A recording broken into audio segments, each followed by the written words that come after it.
What up, Small Rapper Gang? Today we're going to talk about how to properly make skits for an album. Somebody asked me this, or they generally ask me all the questions that I make videos for.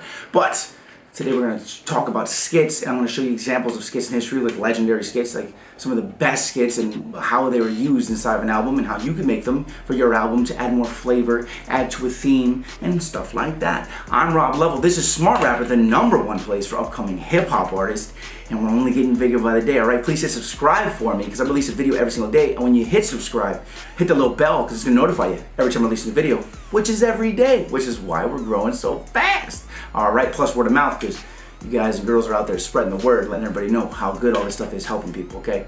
Appreciate y'all. We're gonna talk about this. You can get smarter. Right to the intro. Anything I know is you ain't built like this. Hit it so I make a brain say quit. I ain't no fraud, no gangster or goon. I just wanna accept disrespect or lose. Now follow me to greatness. Show you what it take. Show you how to use curse. Show you why they hate it. Hungry for more like a Lloyd Banks playlist. Still like the only person not up in the matrix. Now, since full projects and albums, mixtapes, whatever it is, if it's a full project, it's supposed to be cohesive and, of course, entertaining at the same time. If you're trying to make a project and a little bit more full and show more personality and more of your character to let people know like that you really do stand out and you're entertaining, which is the entertainment industry, then adding skits to a project really helps that. It doesn't necessarily have to be funny either. It can be serious as well. The listener's pretty much like listening or like watching a movie. Okay, so like you just want to entertain them and keep the flow going through everything. You want to create a mood or a vibe that either gets them ready for the next song or adds and finishes off the song that you already have, so that it just gives that extra little something into a song. Now real quick, if you don't know what a skit is, the easiest way to understand it is to look at some of the most recognizable skits in history. If you turn on any Eminem album, especially some of his older albums, there's immediately skits on it. They start with skits and there's skits all throughout the album. Now on the Marshall Mathers LP, it immediately starts with a public service announcement. And what this does is it brings you into the world of Slim Shady and the controversy and everything else like that. He didn't have to do that with a song, he did it with a skit that's like a public service announcement, which is funny, and it leads into the next song, which as I recall is #2 is Kill You, which is just as controversial. So it's a public service announcement. And let me tell you what the public service announcement says if you don't know. It's like this is another public service announcement brought to you by Slim Shady, and then you hear him like whispering in the background like and he's like tell him I don't give a fuck. It's actually really funny. And then it's like Slim Shady's not giving a fuck, and he's like tell him that he suck my dick, and he's like, you know what I'm saying, it's like that's funny. It brings you to the world of like I don't care. And then the next song is Kill You.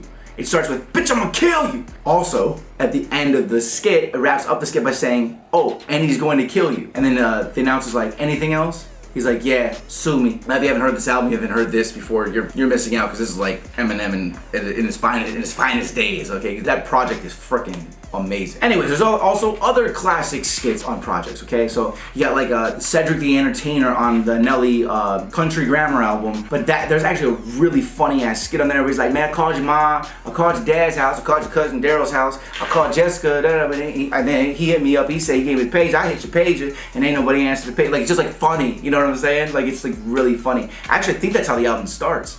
And it's also a cosign from Cedric the Entertainer, which you should know who he is.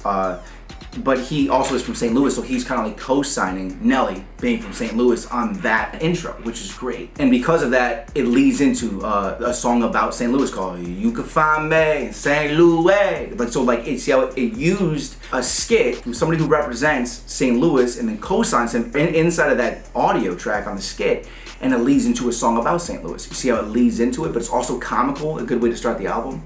This is how skits can be used, and this is why they're also powerful. First and foremost, if you want to learn how to make a skit for your project, I highly recommend that you go listen to skits from some classic projects or skits that are really notable and people really know.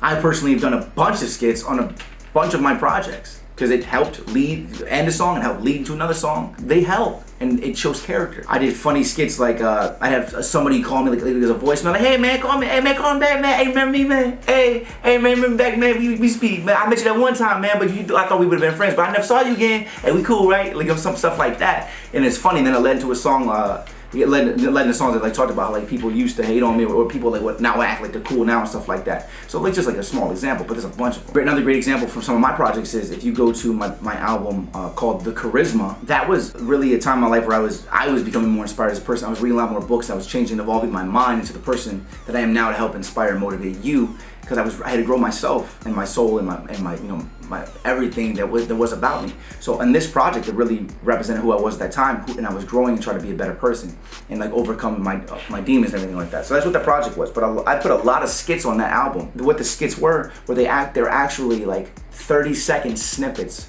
of the audiobooks of speeches from people that had inspired me from the books that I was reading.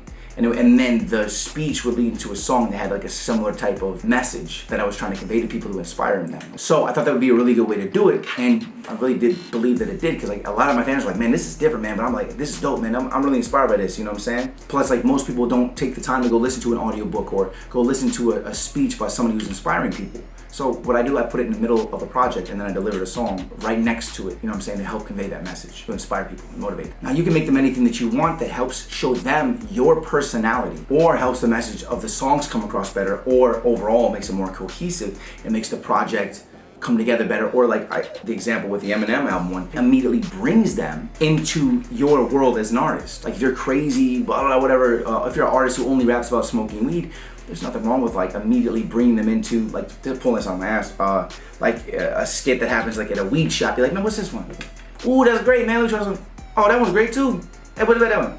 Oh, that one's dope. Oh, that, blah, blah. You know what I'm saying? Whatever. Like, it's a skit that brings them into the world of weed, you know, being funny at the same time because you're a weed artist. That's just an example though, okay? So again, I say you go listen to some other skits to get like see what's out there and what, you know, worked. And you can even mimic those in a way or make your own version of them. I'll put a few links below to some skits that I think you'll probably enjoy that'll help you understand a few different types of skits that exist. And then you can learn from those and use them on your mixtape or your album. I'm Rob Love, this is Smart Rap. Please hit me with a subscribe and hit the little bell when you do, because I release a video every day and I want you to get notified about that, okay? And please hit me with a comment, and please hit me with a like. Also, comment below your favorite skits, the skits that you really like that maybe people should hear, because I'll actually go check them out. I want to see if you got some funny skits or things that you really felt like added flavor. Please put those skits below. Put a link to those skits below in the comments, okay? Or just name it, just say what it is so people can go look for it. All right, I'm Rob Level. This is Smart Rapper. Don't forget to check some of the links below. We got products and a bunch more stuff and Spotify services. All this stuff's coming through. Promo. I'm gonna start doing this stuff for you guys because I'm gonna tell that story at a different time. But so much going on. New video every day. I see you guys tomorrow with another video. Keep hustling, gang. I see you at the top. Smart Rapper Gang.